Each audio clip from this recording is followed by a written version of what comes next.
kung nagpalit ng civil status from single to married. At para naman sa mga miyembro na nagkaanak, na byuda o magre-retiro, maaari mag-update ng inyong personal records sa pinakamalapit na SSS branch gamit ang member data change request form, kalakip ang birth or marriage certificates. Para sa buong detalye, bisitahin ang www.sss.gov.ph o ang SSS social media account. Magandang balita para sa mga retirement pensioners. Maaari nang mag-apply ng SSS pension loan anytime, anywhere dahil online na. Up to 200,000 pesos ang pwedeng mahiram na siguradong safe, legit at no hidden charges. Cover din ito ng Credit Life Insurance, so no need to worry dahil sigurado ang benepisyo para sa mga maiiwan. Kaya kapag may short-term financial needs, mag-apply na ng SSS Pension Loan. Para sa buong detalye, bisitahin ang www.sss.gov.ph o ang SSS social media accounts.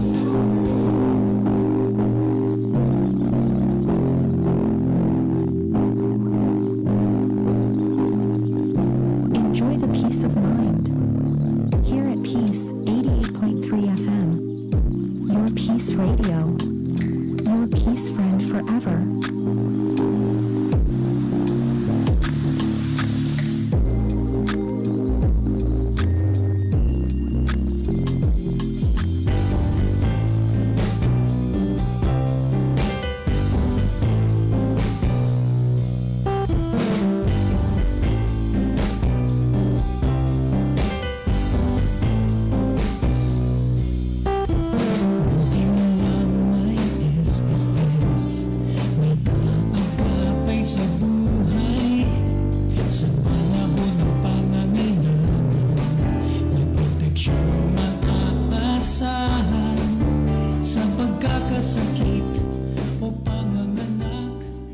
Mapagpalang araw, good morning and blessed morning sa lahat ng mga nakikinig po sa atin dito sa Peace 88.3.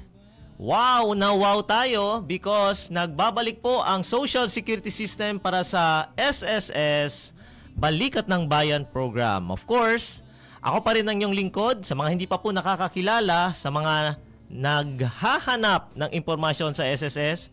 Yours truly, Barkadang Naprabanal II. Of course, ako ang Senior Communications Analyst or ang Information Officer ng SSS Mindanao West Division. Kumusta po kayong lahat dyan? Nagsisimula ulit tayo dito sa ating programa. Of course, kapag may mga katanungan kayo, may mga question, teka, nangangapa-ngapa pa tayo, no? Dahil tawag natin dyan is we're trying to make ourselves comfortable dahil ang ganda po ng ating studio ngayon. May mga ang tawag dyan, goosebumps, no? To be once again on air, no? Dito sa ating nakagawian, no? Sa 88.3, no? Peace Radio. Teka, nasaan ang ating... May text line ba tayo? Wala pa sa ngayon? Wala pa sa ngayon. Anyway, if you have queries, you have concerns, you have anything to papa-announce, no? Yung mga shoutout ninyo, si Cheno Ustedes, Kosakere Imbia, mga anunsyo, no? You can search sa ating Facebook account, no? Peace 88.3. Meron po tayong live streaming ngayon. And doon po mismo sa live chat, doon nyo po ilagay, no? Isulat nyo, i-type nyo, ipadala nyo po, direct message us para sa inyong mga katanungan sa SSS, no? If you have follow-ups, pwede rin, no? Kung meron po kayong mga suggestions, may mga complaints, no? Yung complaints talaga, ang dami niyan. Pero sometimes we categorize the complaints as kwan lang naman, no? Yung mga minor na mga issues, no, sa mga online transactions natin, no. So yan, no, hanapin nyo po sa inyong mga Facebook accounts yung ating Facebook account na may ang official it's Peace 88.3, no, FM. And we hope to read, no, yung mga comments ninyo, or kung meron kayong gusto talaga na maresolba na issue, o kaya yung mga na-submit ninyo online or over-the-counter na mga claims, mga request, and at least masagot natin yan, no? Maresolbahan natin yan sa ating programa, no? Again, every Wednesday po tayo from 9 to 10 in the morning, dito lang po sa Peace 88.3. Now, bago ang lahat, bago tayo pumunta, anyway, since maiden program ito, hindi masyado natin bigyan ng napaka ang tawag diyan, yung loaded, no, na mga information with regards to the SSS, dadahan-dahanin natin yung mga dapat yung malaman. But again, kadalasan naman po talaga dito sa programa natin, yung announcement natin, first part of our program, mga activities conducted by SSS branches and service offices, no, dito sa Western Mindanao. So at least you're aware, no, of the things going around the vicinity or our nearby SSS branches and service offices. Then at second half of our program, doon dinidiscuss na natin yung mga activities also conducted by our main office. And oftentimes, dito sa programa natin, magbibigay tayo ng mga anunsyo, no? Yung mga latest programs, yung mga updates sa ating mga palisiya, liba sa kita aki, no, na di atong programa. Por eso si Chenoses mga konose, no, mga pamilyares, mga amigo-amiga na kere sabi, no, kere pidi ayuda na SSS, ayaw mo maulaw, no? Ayaw mo maulaw kay kasabot man ta, no? Kasabot ta sa inyong istorya. Mga tayo manghud nato do na basilan hulaban tawi-tawi, magsukol ka niyo, magdunungog kamo ha Peace 88.3. Bang-aong kamo kaguna na SSS, manjari sab kamo matua SSS sa Holo, Basilan, ibang tawi-tawi. Ayan, okay? Sa mga Basilenyos naman, no? Kung kayo ay may pagkakataon na mag-file talaga dyan na lang po. Okay? Huwag na po kayong pumunta ng Zamboanga dahil file anywhere policy po ang ipinapatupad natin, no? Because not only that, yung file anywhere policy, meron tayong tinatawag na online na my.sss portal, no, which is an online platform of the SSS through our website sa www.sss.gov.ph. Okay? Sabi po ni Miss Abril Angka, magandang araw po sir. O yan, okay. Then kay Ma'am Kim Paraluman, good morning sir. And kay Ruru, ayan, ano itong Ruru? Ayan, first name or yung code. Follow din natin, no, yung ating Facebook account. Okay, thank you for the greetings. Good morning din po sa inyong lahat. Okay. So again, sa mga gusto pong magpadala ng kanilang mga concerns, okay? Dito lang po sa Facebook account natin niyo po muna ipadala. Okay. Good morning, sir. Watching po from Kalarian. Okay, aside from yung mga nagfe-Facebook account diyan, paki-share na. Okay, share. Walang mawawala, no? You click that share button, you send it to your groups, you send it sa mga group chats ninyo. Or dyan mismo sa inyong feed, no, sa inyong account. Malaking tulong na yan, no, because dito sa programa natin, public service po ito, no. Libre pong impormasyon, wala pong mawawala pag nag-share po kayo ng inyong mga, ang tawag dyan, nag-share po kayo ng inyong mga contents, no, or anything na sa tingin nyo ay makakatulong po sa mga miyembro ng SSS, sa mga beneficiaries po natin, or whoever, no, na sa tingin niyo naman sooner or later will benefit. Okay? Ayan, itong maganda mga katanungan kaagad, which is what we welcome here, no, sa programa po natin. At ito lang, no, mga kaibigan po natin, nakikinig sa radyo, nanonood sa ating Facebook. Kung kayo po ay nakikinig din, no, sa ibang mga estasyon, alam nyo po, napapanood sa television, alam nyo na po, no, madalas po tayo dyan ay nai-interview, no, nagkakandak din po tayo ng mga programs outside. At alam nyo po na talagang pag si SSS nang nagsalita, ang daming katanungan, no? Ang daming katanungan dahil hindi po tungkol sa inyong contribution lang ang pinag-uusapan natin dito, no? We have 7 benefits and a number of privileges. That's why it's not easy, no, to discuss SSS on one sitting. Dili na kaya, no? Dili na kaya. Kung naagani may mga information drive or mga seminar, isa ka semana gyud na siya. Isa ka semana. Now, with regards to queries, okay, uunahin natin buena mano, from Miss Abril Angka. Okay? Sir, pregunta po iyo, si Pakilaya pwede saka UMID card. Okay? Yan tag también con el disuyo BFF si Miss Lane Caprieños. Okay. Number 1. Okay. Ito talaga ang isa siguro nasa top 3, no? Yung katanungan natin. Top 3 if not top 2, no? Yung UMID. Okay?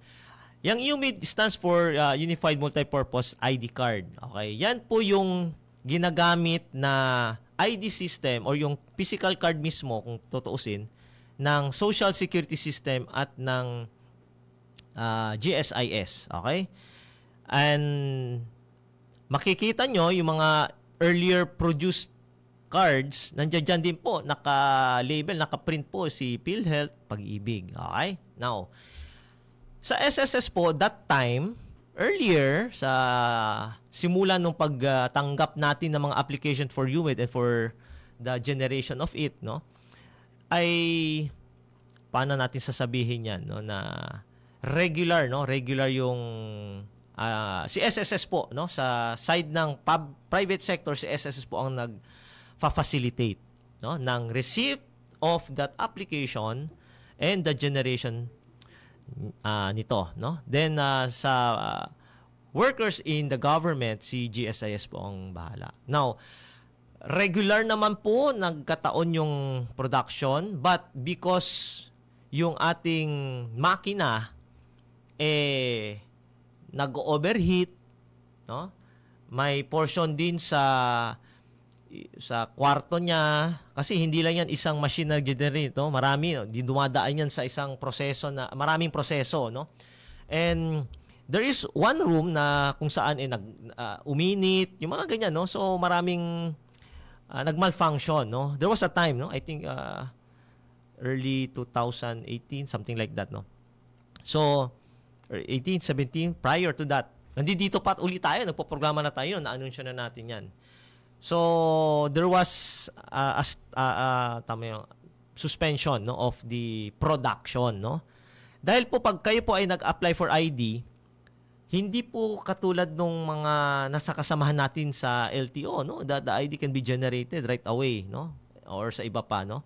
Dahil sa SSS po, may mga tinatawag tayong mga security checks, no? Una sa lahat, when you apply for an ID, granting pagtanggap natin, nakita natin yung mga datos diyan, yung mga detalye na sinulat niyo po ay tugma.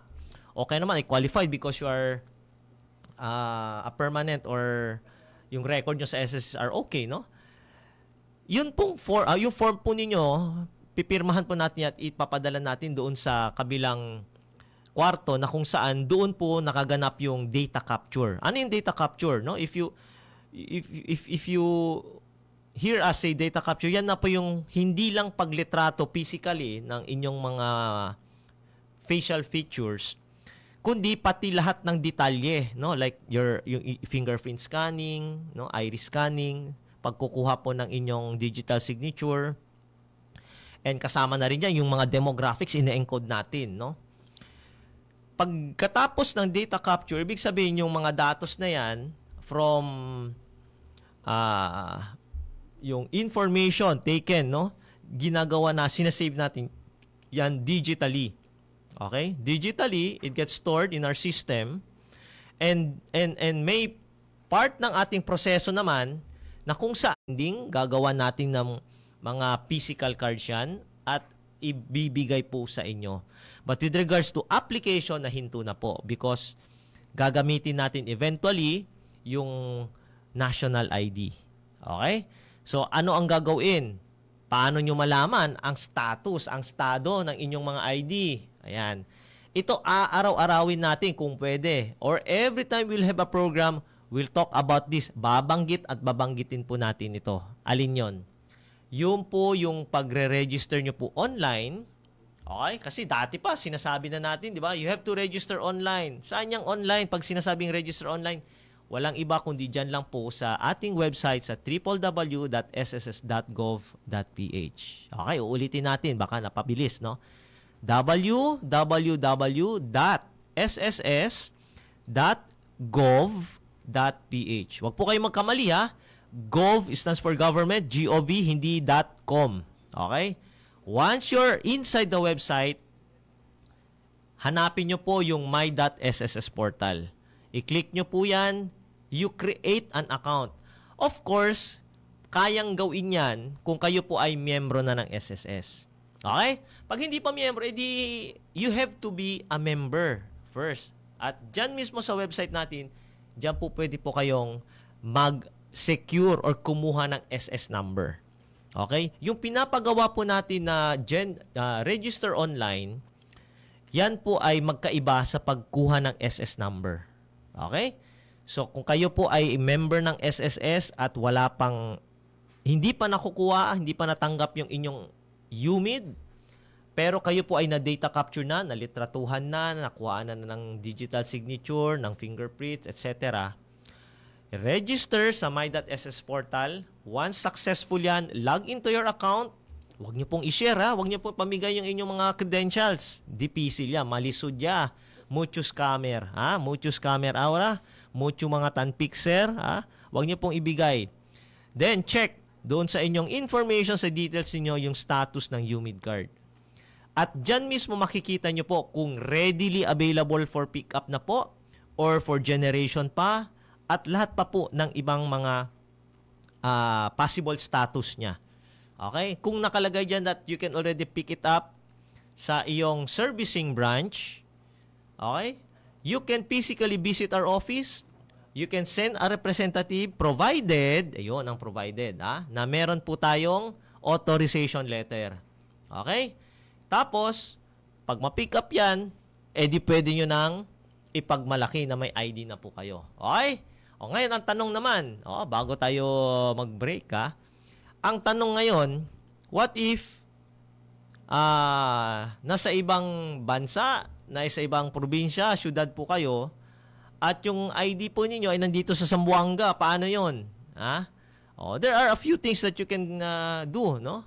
Una sa lahat, doon sa pinakamalapit na SS office po ninyo, bisitahin nyo po sila, kausapin nyo po sila, at munghang nyo, pidi pabor, pidi asistensya. Si pwede, to facilitate, no, the retrieval or the pagpadala, no, yung ID nyo po from Zamboanga papunta po dyan sa iyong servicing branch, no? Subukan nyo pong kausapin sila because we cater those kind of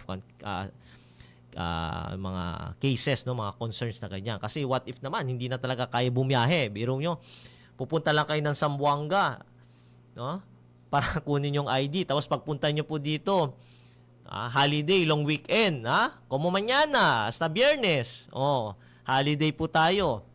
So, yun lang, subukan nyo pong gawin yun or make an authorization letter for someone na siguro kamag-anak nyo po na andito sa Zamboanga to secure those documents from you. Okay? So, ganun lang po ang gawin natin, no? Okay? So, sana po, Miss Abril Angka, nasagot po natin ng maayos yung katanungan po ninyo. Will utilize the national ID or the PhilSys natin, no, na IDs, no, for our future transactions, no. Now if you are awaiting lang for the delivery of your UMID, okay, ang status ngayon is hindi na natin din-deliver kundi yan po ay ating ipinapa-pick up po sa ating opisina. Provided nga nakalagay doon that ready for pickup na. Kasi may nakalagay diyan na baka malito lang po tayo, may nakalagay diyan na ready for transmittal, no? Parang ipapadala pa lang sa ating branch pero hindi pa for pick. Antayin talaga na ready for pickup. Okay? Now from Good Stuff, pa-like and share naman, Good morning po, watching from Bualan. Ansi na. Ayan.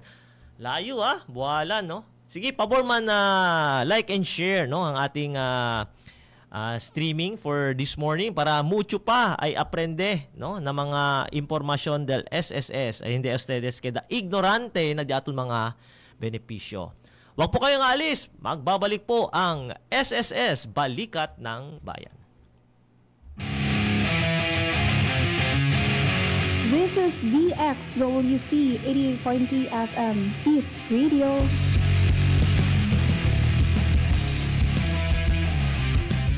Magpa-file ng SSS Benefit o Loan Application? Enroll muna ang inyong disbursement account sa My.SSS portal para sa safe at secured benefit at loan proceeds payment. I-click ang e-services tab sa inyong My.SSS account, punan ang mga hinihinging impormasyon at i-upload ang required documents in PDF o JPEG format.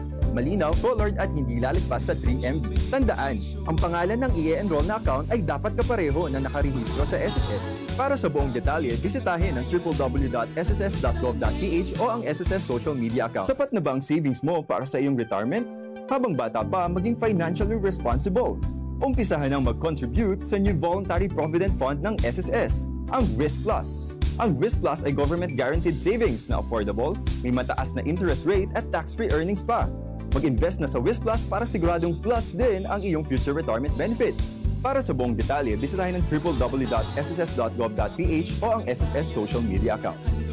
Isang mahalagang paalala para sa mga household employer. Alinsunod sa Batas Kasambahay at Social Security Act of 2018, legal na obligasyon ng isang responsabling household employer na mag-register sa SSS, mag-report at mag-remit ng tamang kontribusyon ng kanilang kasambahay. Sa SSS, secured ang kanilang future. Bukod sa 7 regular Social Security benefits, may dagdag benepisyo pang matatanggap mula sa employees' compensation. Kaya't ano pang hinihintay nyo? Iparehistro na ang inyong kasambahay. Para sa buong detalye, bisitahin ang www.sss.gov.ph o ang SSS social media account. Good news para sa mga online sellers, magsasaka, mangingisda at delivery riders. Magrehistro na sa SSS bilang self-employed member for as low as 570 pesos monthly SSS contribution, tiyak ang proteksyon para sa inyo at sa inyong pamilya. Bukod sa maternity, sickness, disability, retirement, death at funeral benefits, may loan privileges pa. Kung work-related naman ang pagkakasakit o aksidente, may dagdag proteksyon din na employees compensation. Para sa buong detalye, bisitahin ang www.sss.gov.ph o ang SSS social media account.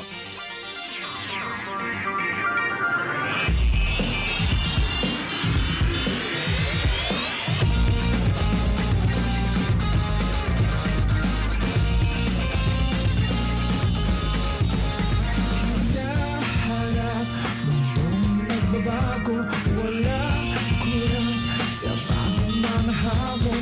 Tuloy-tuloy lang, walang atrasan. Kahit anong oras, handang maglingkod.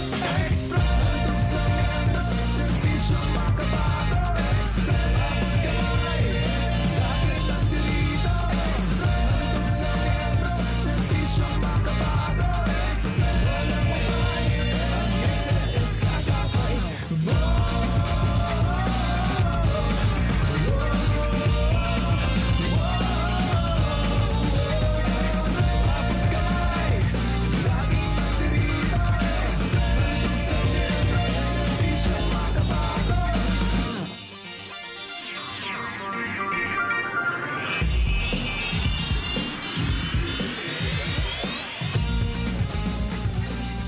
At nagbabalik po ang ating paboritong programa, SSS Balikat ng Bayan. Ayan, programa ng mga miyembro at benepisyaryo ng SSS. Paborito nyo na yan. Dapat every Wednesday morning, dito po kayo nakatutog sa Peace 88.3 FM. Para naman kompleto de ustedes día. Ayan. Basta naman Miyerkules, tandaan, SSS. Ay, na-miss nyo na ba yan? Anyway, kung kayo po ay may mga gusto ring malaman, no? Let's say, no? Kasi syempre once a week lang po tayo dito. Pag may mga gusto po kayong updates with regards to your SSS locally, visit nyo rin po yung SSS Mindanao West Division Facebook page because I personally manage, ina-administer po natin yan. Ay, bubulol tuloy tayo, no? And of course, yung ating official Facebook page, the Philippine Social Security System. No, yun naman talagang lahat naman doon mga information, no, na kailangan ng kabuuang mga populasyon ng SSS members natin. Pero locally, like gusto niyo malaman, teka, nasaan ba ang Sambuanga ngayon, no? Ano ba yung ginagawa nila? Ano bang ginagawa ni Ipil, ni Basilan, ni Holo? Okay. So once in a while, if there are activities, no, na ang tawag diyan na gagawin, no, ikakandak, no, ang ating mga mahal na mga sangay ng SSS dito sa Western Mindanao uploaded, no. For example, SSS Ipil branch. Okay, dinala nila office noong January 30. No? Ginanap po yan sa Jovets Isabela Sunrise Village. And si Sambuanga naman, si Basilan naman ay nandoon din on January 26 sa Barangay Sumagdang, Isabela City. Para naman sa mga farmers, no? Ito po yung target nila, yung Sumagdang Farmers Association. Kung makikita nyo, mapapansin nyo po, farmers and fishermen are being targeted in a sense na gusto natin, pati sila talaga ay may SSS, ay mako-cover ng maayos. Nagsimula pa noong 1992, no, ang ating farmer and fisherman coverage, at yan ay pinagpapatuloy natin, no, sa ating sa expanded self-employed program. Kailangan po natin because we understand, no, the difficulties, the hardships endured by our farmers to simply, no, provide, no, something on our table, no, the produce. Aside from that, hindi lang yan, pag sinabi kasing farmers, hindi lang yan yung mga gulay o mga aros, no. Entraw ali mga hog raisers, no, mga chicken farmers, no, mga basta lahat, no, anything in agriculture, no, pasok yan, no, sa ganito, no. Then finally, no, Basilan conducted an information drive dyan po sa Lamitan District Hospital, okay, noong January 22 nga, okay. So, e-wheels dinala po nila, etc., etc. So, inaanyayahan namin po kayo, no, para updated naman. Check nyo rin po, SSS Mindanao West Division, doon sa mga locally conducted activities natin, no. Ang dami niyan, ang dami po nito. Okay? Now, for the panawagan, ang dami nating mga ganap, Sisimula pa lang tayo, ganap na. Kasi kita mga panawagan,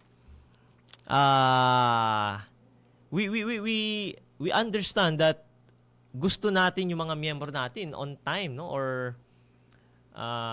mga beneficiaries nila ay makatanggap or makuha, no, sa oras yung kanilang mga benepisyo on time, no, with convenience, no, yung pwede nating sabihin na paglabas nila ng opisina o pagkatapos ng kanilang transaksyon, nakangiti sila, no. Amo si kita kere, no.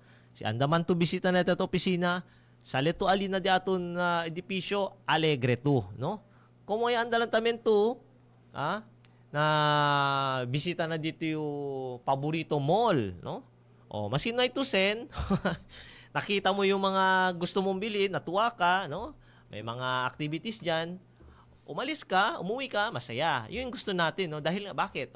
Malamig. Meron doon free taste. Daming free taste. May mga artista, yung mga ganyan. No? Ganon din sa SS gusto natin, aside from the convenience, no? Gusto natin you get satisfied with the services, no, na meron po kami. And ganon din po yung ginagawa natin dito sa programa natin, sa Balikat ng Bayan. Hindi lang po tayo magbibigay ng mga updates. Hindi rin po tayo basta magbibigay lang ng mga kasagutan sa inyong mga katanungan, no? Gagawin din po natin dito is manawagan po tayo, no? Hindi po sa pag-engganyo na mandatory na yung online registration, kundi sa may mga hinihingi po na compliance, no, from you. For example, ito isang panawagan na ipinadala po sa atin ng SSS Cagayan de Oro. Imagine, no, ang layo, no? Ay, hindi pa naman malayo. Although, dito naman yan, sa Mindanao lang. Pero the point here is that the request came from the Processing Center of Cagayan de Oro requesting us to announce over the air, no, sa atin mismo dito, locally. Ako na ang gumagawa nito. Hindi ko na ito pinapadala sa mga kaibigan natin, kasamahan natin sa media, no? Kasi baka magkamali ng interpretasyon doon sa dokumento, no? Napakasimple po ng request na ito. Ang gusto lang iparating sa atin at gawin, no, ng CDO Processing Center is to look for a certain Emerson P. Lozada. Okay? Ito po si Emerson P. Lozada as per E4 form ng member natin na si Nicolas Bautista Lozada. Yan po yung member natin, si Nicolas Bautista Lozada. Sa form niya po, kasi yung mga dati po, yung mga physical forms, pinipil upan po talaga. Unlike right now, digitally, no? Ginagawa na online. May E1 na tayong tinatawag, which is the registration form, at meron namang E4. Okay? Yung E4 po, dyan nyo po sinusulat, no? Yung inyong mga request for update or changes, no? Gusto niyo magdagdag ng mga beneficiaries dyan, gusto niyo palitan ng inyong i-correct, no? Inyong pangalan, dates of birth, etc., no? Now, indicated po doon sa E4 ni Nicolas Bautista Losada na naisulat niya po dyan na wife, asawa, okay? Itong si Emerson P. Losada. At siya po ay nakatira, possibly itong babasahin ko, may typo error ito. Ang nakalagay po dito, L11 36-1B Upper Calarian. So most likely, L1136IB ito. Okay? Upper Calarian. Okay? Zamboanga City.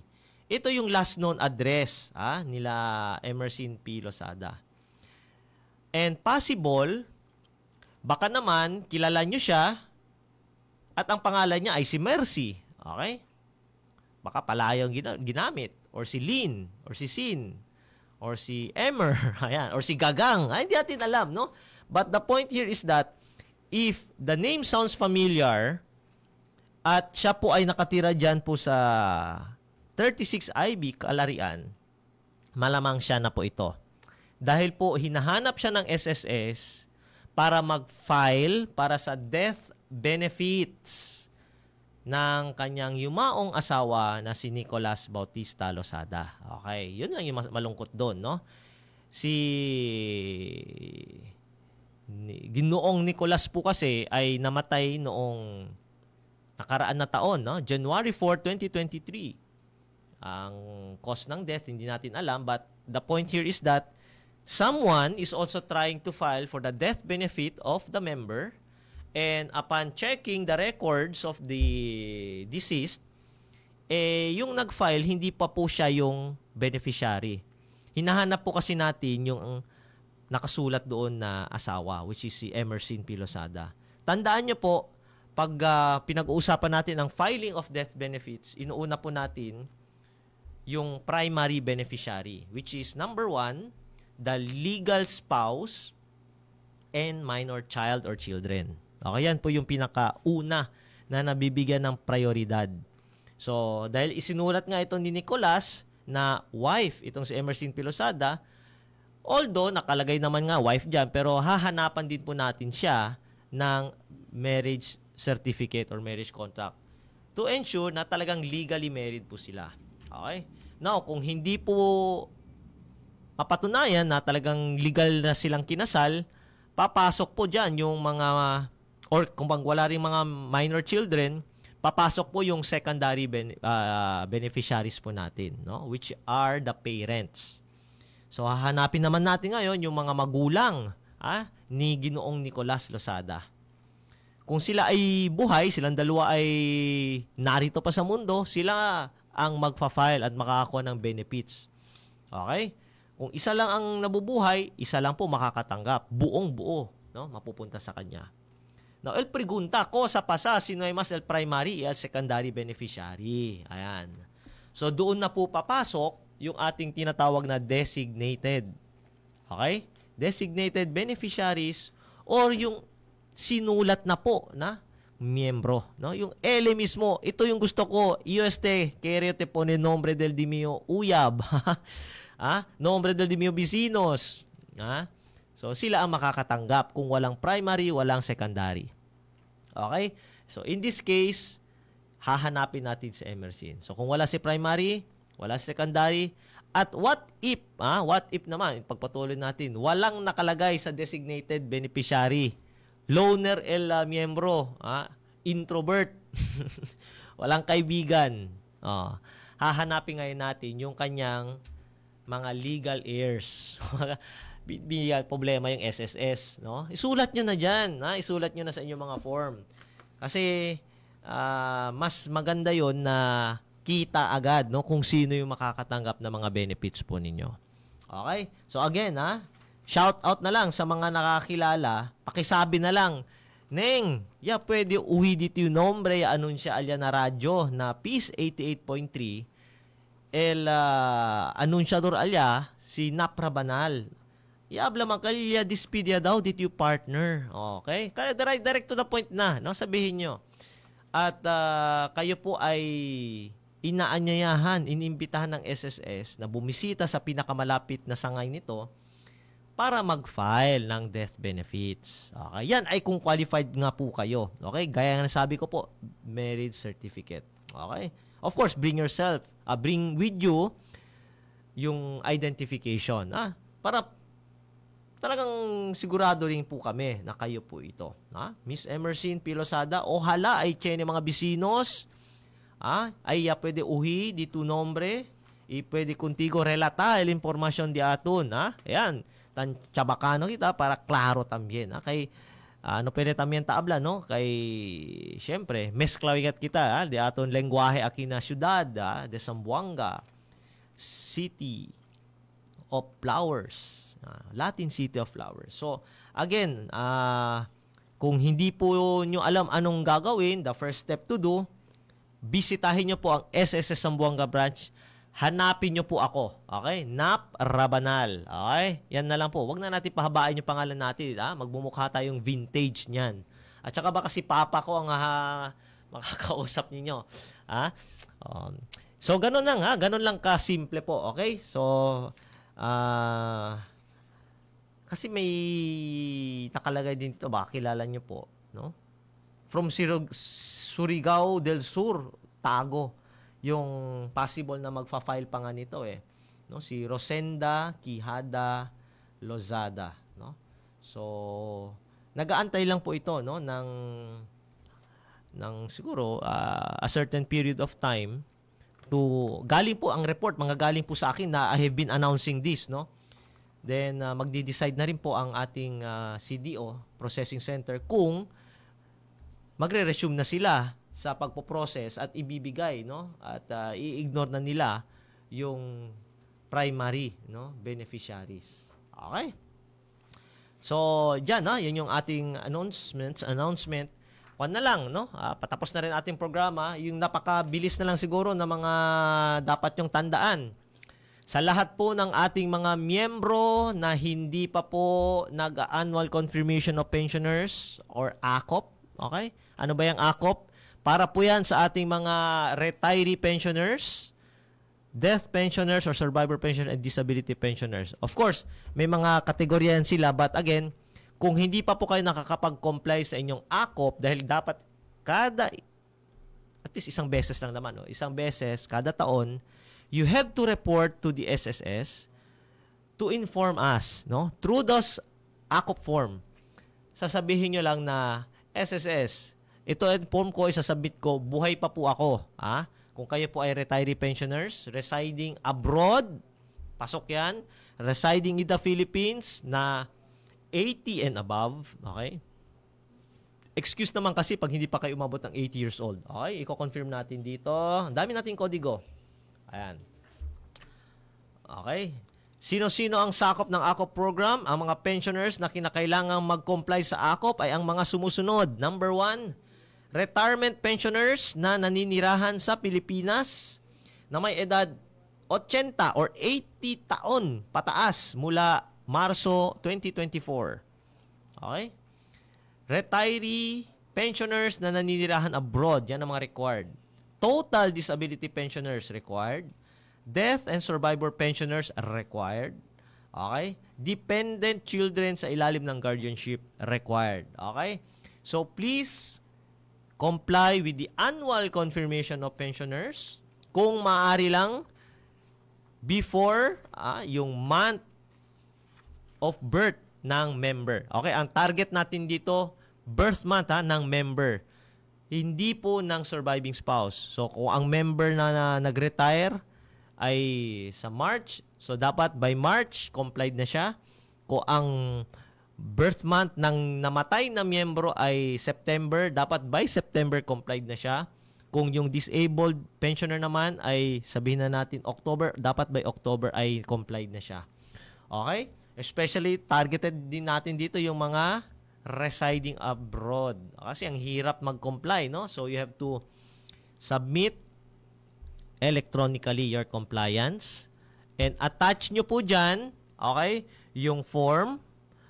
Attach nyo po dyan yung mga identification po ninyo at proof na kayo po ay buhay na. Ano yung proof? Buhay na. Buhay pa. Ano ang proof? Anong prueba? Selfie na may hawak po kayong latest newspaper. Okay? Isa po yan sa napaka-effective na compliance or na requirement. Or, kung wala yan, wala kayong pambili ng newspaper, pa-picture lang po sa may background na television na merong news announcement. At doon, klarong-klaro, markado yung petsa ng announcement or ng at kung mas maganda kung may headlines, no? Huwag nyo na ilagay dyan, huwag nyo i-submit yung mga newspaper o yung mga headlines na Pacquiao beats Hatton. Huwag yung mga ganon, Yung bago la, yung mga latest, no? About sa gera sa Israel, yung mga ganyan, no? Yung mga latest ang ilagay ninyo, no? Para naman alam natin na lately, no? Na you are still surviving. Okay? So ito, pag-uusapan natin itong AKOP, no, sa mga darating na mga session natin, sa mga araw dito sa Balikat ng Bayan para naman very detailed po tayo. Okay? So ano pa, yung resumption naman ng online certification para sa mga employers natin sa pag-file ng kanilang maternity reimbursement, maternity notification. Okay? Online yan. Ganon din po sa sickness, no? Ang dami kong dinalang kodigo just in case lang na magkulang ako sa oras. But of course, ito naman ay madadagdagan kada araw, especially dun sa aming mga email. Ang dami pumapasok. And i-announce po natin yan. Okay? So, sa mga nakikinig po sa atin, maraming salamat po sa inyong oras, sa inyong panahon, sa mga nagpadala ng kanilang mga greetings, mga mensahe dito, mga nagtanong. Okay? Maraming salamat. At least nakasama nyo po ang Social Security System sa paggising ninyo sa umaga. Itong Wednesday edition na po natin. Ang mga uban di aton aki na stasyon, may mucho kataki, sa bumubuo ng Peace 88.3, sa mga kasamahan po natin. Maraming salamat sa suporta nyo po sa SSS at pag-imbita muli, no, na kami po ay maging parte po ng inyong mga programa. No? Thank you very much. Sa mga gusto pa pong makaalam ng mga detalye sa SSS, hindi lang po nyo makukuha yan dito sa programa natin, kundi po dito sa ating website sa www.ss.gov.ph. Hanapin nyo rin po sa lahat ng mga social media platforms yung mga announcement po natin. Pwede rin po kayong mag-email, sambuanga@sss.gov.ph. Okay, kung kayo po ay nasa Sambuanga, kung kayo ay nasa ipil@sss.gov.ph, basilan@sss.gov.ph, and so on and so forth. Sakop po natin ang Dipolog, Pagadian, Basilan, Holo, and Tawi-Tawi. Okay, wag po kayo mahiya. Magpadala po kayo ng mga communication through our emails. Okay? So ito po si Barkadang Naprabanal, nagpapaalam at nagpapaalala na huwag nyo pong kalimutan na laging tandaan, basta Miyerkules, SSS. Bye-bye and God bless. You're listening to DXWC 88.3 Peace Radio. Magandang balita para sa mga retirement pensioners. Maaari nang mag-apply ng SSS Pension Loan anytime, anywhere dahil online na. Up to 200,000 pesos ang pwedeng mahiram na siguradong safe, legit at no hidden charges. Cover din ito ng Credit Life Insurance, so no need to worry dahil sigurado ang benepisyo para sa mga maiiwan. Kaya kapag may short-term financial needs, mag-apply na ng SSS Pension Loan. Para sa buong detalye, bisitahin ang www.sss.gov.ph o ang SSS social media account. Mabuting balita! Muling nagbabalik ang mas secure na online updating ng contact information via my.sss portal para sa simple corrections gaya ng pag-update ng mobile at telephone numbers, email, mailing at foreign addresses, pati na rin ang pagpapalit ng pangalan kung nagpalit ng civil status from single to to Married. At para naman sa mga miyembro na nagkaanak, na byuda o magre-retiro, maaari mag-update ng inyong personal records sa pinakamalapit na SSS branch gamit ang Member Data Change Request Form, kalakip ang birth or marriage certificates. Para sa buong detalye, bisitahin ang www.sss.gov.ph o ang SSS social media accounts. Sapat na ba ang savings mo para sa iyong retirement? Habang bata pa, maging financially responsible. Umpisahan ang mag-contribute sa New Voluntary Provident Fund ng SSS, ang WIS Plus. Ang WIS Plus ay government-guaranteed savings na affordable, may mataas na interest rate at tax-free earnings pa. Mag-invest na sa WIS Plus para siguradong plus din ang iyong future retirement benefit. Para sa buong detalye, bisitahin ang www.sss.gov.ph o ang SSS social media accounts. Ang kakulangan ng aksyon mula sa atin ay katumbas ng pagtulong sa mga masasamang gawain ng mga kriminal. Huwag hayaang manaig ang mga masasamang loob. Mag-report sa kinaukulan para sa anumang kahina-hinalang pangyayari sa inyong komunidad. Paalala mula sa hukbong sandatahang lakas ng Pilipinas at ng himpilang ito. Sa nakalipas na